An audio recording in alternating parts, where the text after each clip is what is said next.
안녕하십니까? 노교수 광여입니다. 여러분, 지난 강의에서 우리는 하늘에 닫힌 문이 열리고 그 거대한 명령이 영롱한 빗방울로 맺혀 떨어지던 영의 웅장한 풍경을 함께 거닐었습니다. 무당이 제단 앞에 무릎을 꿇고 쏟아지는 비를 온몸으로 받아내며 우주와 공명하던 그 역동적인 소통의 상태를 생생히 기억하실 것입니다. 오늘도 여러분의 굳은 사유를 깨우는 한자 속의 풍경 시간이 될 것입니다. 지난번 영이 대지를 촉촉하게 적시며 아래로 스며드는 감흥의 파동이었다면 오늘 우리가 만날 글자는 그 파동을 일으키는 아주 근원적이고 폭발적인 에너지에 관한 것입니다. 바로 찰나의 번뜩임으로 막힌 곳을 뚫고 생명을 활짝 펼쳐내는 글자 신입니다. 여러분은 신이라는 글자를 들으면 어떤 이미지가 떠오르십니까? 안타깝게도 현대인들 대부분은 신이라고 하면 저 멀리 구름 위 하늘 꼭대기에 앉아 인간의 일거수일투족을 굽어 살피는 인격신을 떠올립니다. 혹은 두려움에 떨며 무조건 엎드려 빌고 숭배해야만 하는 어떤 절대적인 타자로 치부하거나 보이지 않는 귀신 따위의 명사로 좁혀서 이해하려 듭니다. 그러나 한자가 탄생하던 그 아득한 갑골문과 금문이 시공간으로 돌아가면 고대인들에게 신은 결코 고정된 실체나 숭배를 강요하는 누구가 아니었습니다. 그것은 대자연 속에서 거대한 우주의 이치가 지상에 어떻게 닿고 또 어떻게 역동적으로 펼쳐지는가를 묘사한 생생한 현상이자 생명 전개의 원리 그 자체였습니다. 자, 이제 이 웅장한 글자를 형태학적으로 쪼개어 그 속에 담긴 첫 번째 풍경 속으로 들어가 보겠습니다. 신이라는 글자는 크게 두 개의 화면으로 나뉩니다. 왼쪽에 보일 시자와 오른쪽의 신자입니다. 먼저 글자의 바탕을 이루는 왼쪽에 보일 시, 자를 가만히 들여다보십시오. 이 글자는 고대인들이 하늘의 이치를 맞이하기 위해 정성스럽게 쌓아 올린 제단의 모습을 본뜬 상형 문자입니다.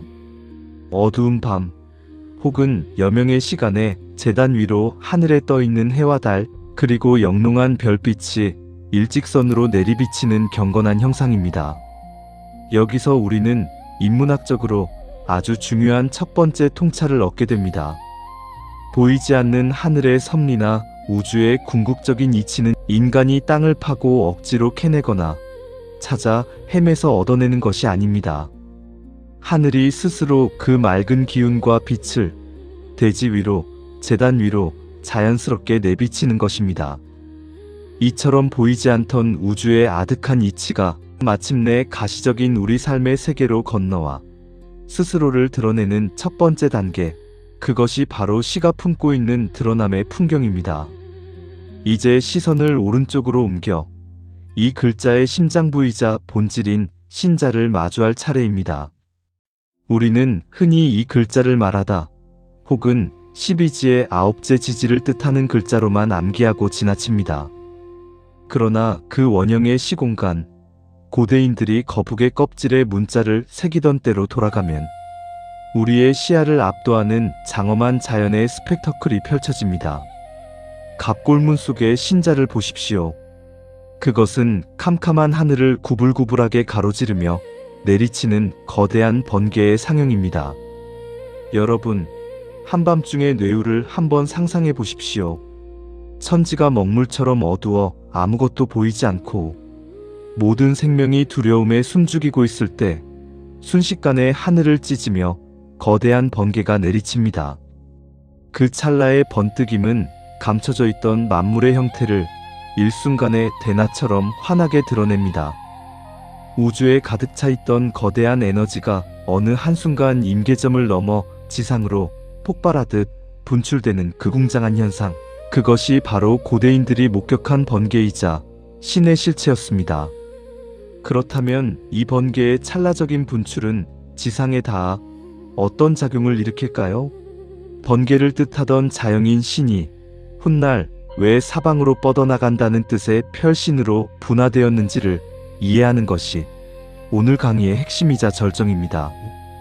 길고 추운 겨울 동안 꽁꽁 얼어붙은 흙 속에 웅크리고 있던 작은 씨앗을 떠올려 보십시오.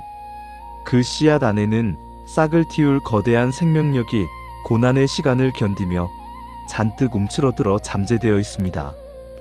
그런데 하늘에서 드러난 우주의 거대한 에너지가 어느 날 번개처럼 내리쳐 그 대지에 닿는 순간 단단했던 씨앗의 껍질이 깨어지고 막혀있던 생명의 통로가 활짝 열려 젖혀집니다.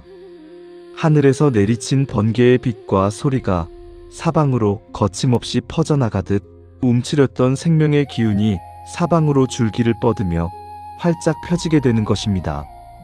즉, 신이라는 글자는 외부에서 우리를 억압하거나 일방적으로 지배하는 힘이 아닙니다.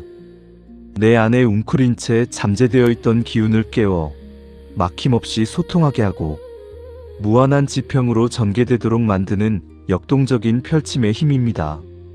보이지 않는 하늘의 이치가 자연스럽게 스스로를 드러내어 번개처럼 강림하여 막힌 곳을 단숨에 뚫어내고 마침내 그 에너지를 받은 생명이 사방으로 뻗어나가는 이 위대한 서사의 흐름이 신이라는 글자 하나에 완벽하게 압축되어 있습니다. 더 나아가 우리는 이 신의 정체를 동양 철학의 뿌리인 정기신이라는 생명 수련의 체계 속에서 다시 한번 확인할 수 있습니다. 옛 스승들은 우리 몸의 근원적인 생명 에너지를 세 가지 단계로 설명했습니다. 먼저 정은 생명의 가장 응축된 기초 재료입니다.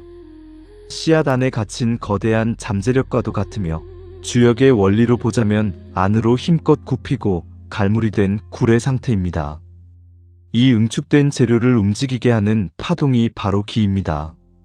그렇다면 오늘의 주인공인 신은 무엇일까요?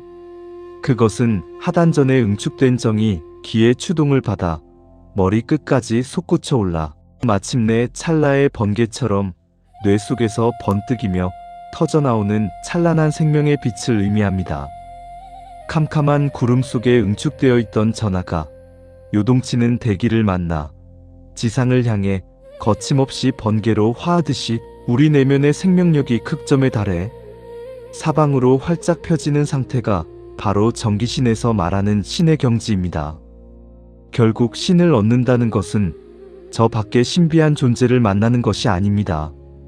내 안에 씨앗처럼 응축된 정을 정성껏 가꾸어 위로부터 부여받은 맑은 하늘의 기운과 공명시킴으로써 내 생명의 지평을 무한히 확장하는 자기 실현의 정점에 서는 일입니다. 그래서 고대인들은 이 번개와도 같은 맑은 정신의 상태를 신명난다고 표현했습니다. 내 안의 번개가 어둠을 가르고 환하게 일어났을 때 우리는 비로소 삶의 주인이 되어 거침없이 펼쳐진 길을 걸어갈 수 있는 것입니다.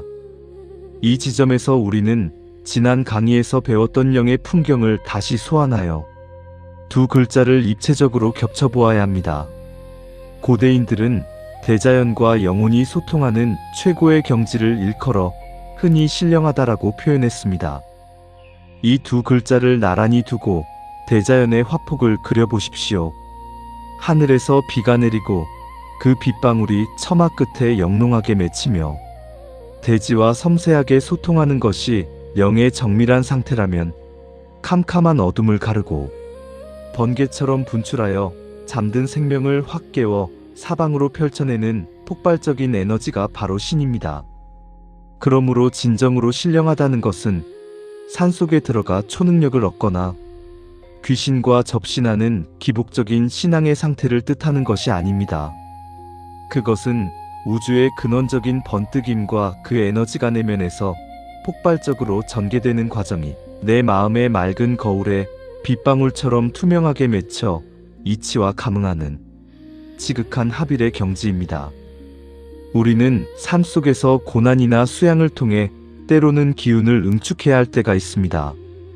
그렇게 응축된 에너지가 위로부터 부여받은 맑은 기운을 만나 내면에서 폭발적으로 전개되며 생명의 지평을 활짝 펴는 찰나의 역동성, 그것이 바로 신의 진정한 얼굴입니다. 강의를 마무리하며 여러분 자신에게 한번 물어보시기를 권합니다. 지금 여러분의 삶은 두려움 속에 웅크려 있습니까? 아니면 번개를 맞은 씨앗처럼 활짝 펼쳐져 있습니까? 신이라는 글자가 처음 거북의 등껍질에 새겨지던 날의 그 압도적인 풍경을 기억하십시오. 하늘이 무언가를 맑게 내비칠 때 내 안에 굽어있던 기운이 깨어나 번개처럼 뻗어나가며 막힌 곳을 뚫어내는 생명 전개의 원리 말입니다. 우리는 이 글자를 통해 내 삶에 깃든 신성이란 밖의 대상을 향해 두려워하며 무릎 꿇는 것이 아니라 닫혀있던 내 생명의 통로를 열어젖히고 지평을 무한히 넓혀가는 그 투명하고 당당한 과정 속에 있음을 깨닫게 됩니다. 오늘 우리가 함께 마주한 이 번개의 궤적이 여러분의 굳어진 사유의 껍질을 시원하게 깨뜨리고 삶에 막힌 곳을 뚫어내는 찰나의 번뜩임으로 남기를 바랍니다. 대자연의 풍경은 멈춰있지 않고 늘 흐르며 감응합니다. 다음 강의에서는 이 웅장한 하늘의 에너지가 인간의 가장 구체적인 삶의 재단 위에서 어떻게 향기로운 가득함으로 갈무리 되고 또 때로는 일그러진 뼈에 새겨진 준엄한 어긋남의 경고로 나타나는지 그 숙연한 운명의 명암 속으로 여러분을 안내하겠습니다. 여러분의 내면에 생명의 기운이 번개처럼 사방으로 뻗어나가기를 응원합니다. 지금까지 여러분의 사유를 돕는 광야였습니다. 감사합니다. 강건하십시오.